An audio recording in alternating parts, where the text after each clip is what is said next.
नमस्कार सांग मैंने तो आम आरके बीच रू आसिकी स्टेशन पाखे खावाई बाहर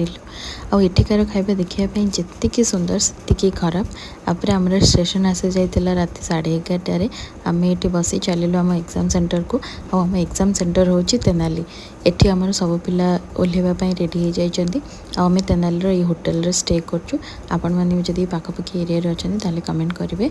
आईटा थिला आम रूम बाहर माने आम होटेल आउटसाइड्र व्यूटा आठिकार घर मानक आपड़ कि देखु न देखु गोटे निम गछ देखा तो निहाती कथा तो अबे आम आमर लंच ऑर्डर करनी लंच आम मगेलु मशरूम बिरयानी बिरयानी राइस अलग ग्रेवी अलग आर नेक्स्ट डे जेहेतु आमर एग्जाम थिला तो आम इवनिंग रे बाहरी सेठिकार मार्केट माने किछि काम थिला तो ये आम सब कम दाम सारी हाँ साउथ पटे आपड़ जी आई फुल दुकान न देखिए से तो हो पारनि आम होटेल साइड्रे एरिया सबुठी प्राय किसी ना कि डिस्टेंस ये फुल दुकान तो निहाती अच्छी एवं आम बैक टू रिटर्न करूँ आम होटेल को